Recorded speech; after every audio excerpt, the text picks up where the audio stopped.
Okay, today we're going to be looking at the first part of section 5.4. This is going to be over solving a radical equation. Then the next time I see you on Friday, we'll be looking at how do we solve equations with rational exponents and how can we solve inequalities with radicals. That's when we have less than and greater than.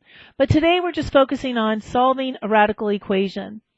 Sometimes when we're solving radical equations, the solutions that we find by raising each side of an equation to the same power, sometimes we get answers that are not truly solutions. So we have to check for these. So after we do the problem, we're going to have to plug in and see if it actually works. So here's the way that we solve radical equations. We're going to have to isolate the radical on one side of the equation. Then we're going to raise each side of the equation to the same exponent to eliminate the radical and obtain a linear, quadratic, or other polynomial equation. And then the last thing is we're just going to solve based on all the techniques we know. So right here, we look at this problem. We've got x plus 1, square root 7x plus 15.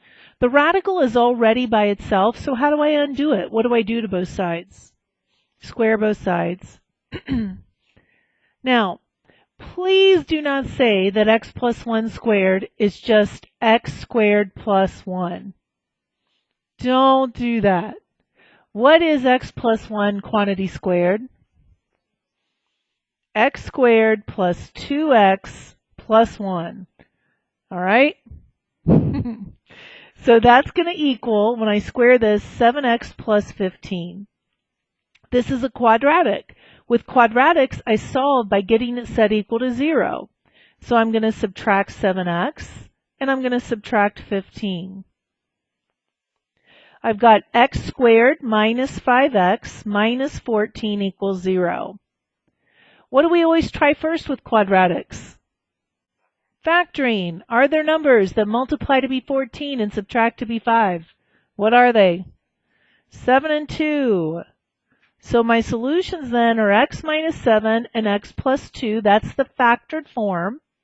The solutions, though, I set this factor equal to 0, this factor equal to 0. What are my solutions? 7 and negative 2. But like I said, sometimes we get extraneous ones. So I'm going to see if these work. 7 plus 1 is 8. 7 times 7 is 49 plus 15 is 64, square root of that is 8. So I got 8 when I plugged in 7. Plug in negative 2. Negative 2 plus 1 is negative 1. 7 times negative 2 is negative 14. Plus 15 is 1. What's the square root of 1? Just 1. This is not a solution. So that happens sometimes that we get these extraneous solutions. Our only solution is x plus 1. I want you to look at this. You don't need to type it in, just watch me. In my first equation, I'm going to put in x plus 1. In my second equation, I'm going to put in 7x plus 15, square root of that. I'm going to look at this. Here's the first one. It's a linear function. Here's the radical function. Can you see that the only place where they intersect is right there? Are they intersecting at negative 2? No, so I can see that's not a solution. I can find that point of intersection, and what should it be? What's our solution, guys? 7. And look what we get, 7. That is our solution. So you could do some of these on the graphing calculator, but you know, we're in algebra, so we should be able to do some algebra. All right, looking at the next one. We're going to subtract 5, and we get radical x equals negative 3. I square both sides, and what do I get? X equals 9. What do you guys think about this? Plug it back in. What's the square root of 9? Plus 5. Is that 2? Why do you think it happened in this case? Why do you think that our answer didn't work? Yeah, we can't even do the square root of something would have to give us negative 3. And that's not going to work. Think about the graph of this too. Radicals look like this. What kind of shift is this going to be? Up 5. Here's the way this radical function looks. This is just the function y equals 2. What does y equals 2 look like? Horizontal line. Are those two ever going to meet? No. No solution. All right? You got to think deeply. You can't just do the algebra and just plug and chug your way through it. All right, next one.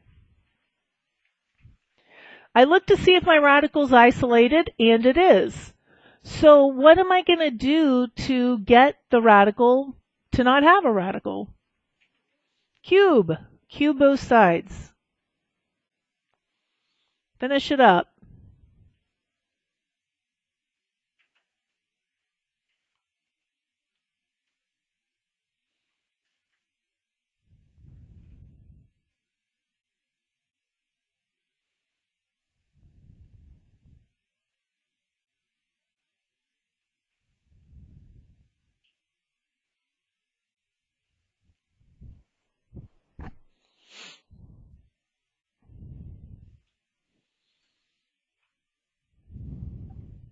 Did you guys get it right?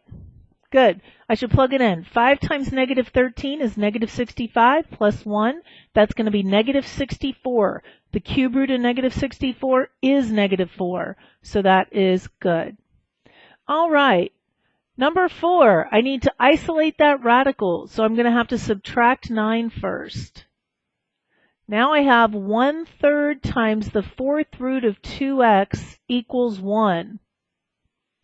I want to isolate the radical, if possible, before I raise both sides to the 4th. How can I get rid of the 1/3? Yep, so do that. So now I have the 4th root of 2x equals 3. Now I've got it isolated, so now I'm going to raise to the 4th power. So the 4th root of something to the 4th power is just whatever's underneath there. What's 3 to the 4th? 81. Divide by 2, 81 over 2. Doing a quick check, 2 times 81 over 2 is 81. 4th root of 81 is going to be 3. 1/3 of 3 is going to be 1 plus 9 is 10. It works. Okay? All right, number 5. I have a 4 in front of the radical. I can't isolate this radical because even if I divide by 4, I'm just going to make this side more complicated. So in this case, I'm not going to try to get rid of the 4. I'm just going to go ahead and square both sides. Now, if I square this side, it is not 4 times x plus 1. Each of these are factors. When I have factors, I have to square each of the factors. So I have to square the 4 and square this, which is just x plus 1. These are terms. I don't just square each one of them. I have to do x plus 1 times x plus 1. I'll tell you what, when you go into pre-calc next year, you'll make your teacher happy just if you remember that when you have x plus 1 squared, you have to do this. So many times people would put x squared plus 1. Let's keep going. 16x plus 16 equals x squared plus 2x plus 1. It's a quadratic. What should I do? Get a set equal to 0. So I'm going to take these over here. I've got 0 equals x squared minus 14x minus 15. Are there numbers multiplying to be 15, subtracting to be 14? Yeah. What did we say on that? Right. Negative 15, positive 1. So then my solutions are going to be positive 15, negative 1. Let's check it out. 15 plus 1, that's 16. Square root of 16 is 4 times 4 is 16. 15 plus 1 is 16. Check. Negative 1 plus 1 is 0. Square root of 0 is 0 times 4 is 0. Negative 1 plus 1 is 0. Check. They're both solutions. Now, guys, I want you to think about this for a minute about why these would both be solutions. Think about the graph. I'm not going to use my calculator. This is a square root function shifted which way? Left 1, and it has a vertical stretch of 4. So it's going to go higher than normal, maybe something like that. What kind of function is this? Linear. It has a y-intercept of 1 and it has a slope of 1. Ooh, let's see here. Is that point going to be right? Oh yeah, because this is up 1 over 1. Yep, because my slope is 1. So here's the way it's going to look. So can you see how it will actually, it'll meet right there and it'll meet right there. So that must be when x is 15. All right, let's do the hardest one on here now. Is it possible for me to isolate a radical? No. I'm just going to have to square both sides. This side is a problem. I have to write that out twice in order to square it. This side, no big deal, because what's any just radical by itself squared? Just get rid of the radical, right? But over here, I have to write it out because it's a binomial. So what's the first times the first going to give me? X plus 7, the radical goes away. On the outers, I'm going to get a 2 radical x plus 7. On the inners, I'm going to get a 2 radical x plus 7. On the last times last, I'm going to get 4. And this is what I would have. All right. So now I have to combine like terms. Let's see. X is going to just, actually, well, I'll do it one step at a time. So I've got the X. I have a 7 plus 4. That's going to be plus 11. And then these are like terms here. So I have 4 of those. All right, so now we're to this point. What do you guys think I have to do? I can't square both sides right now. I'm going to subtract the x over here, and I'm going to subtract the 11 over here. So now these cancel out, and I just have 4 radical x plus 7 equals negative 8 minus 2x. All right. Is it going to be any better if I divide by 4? Yeah, it's debatable. It's not going to be that bad if I divide by 4. It's your choice. Actually, I'm not going to. You know what I am going to do, though? What could I divide every term by just to make it a little bit easier? 2. So I am going to go ahead and do that. Always easier to work with smaller numbers. Remember, we can only do that with equations, not with expressions. All right, so now a little bit easier. I'm going to square both sides again. Do I have to square the 2 here? Yep, 2 squared is 4. The radical squared, just the radical goes away. Here I have a binomial. I can't just square each term because it's not multiplication. Those are terms. So I've got 4x plus 28. Negative 4 times negative 4 is 16. My outers are positive 4x. Inners are positive 4x.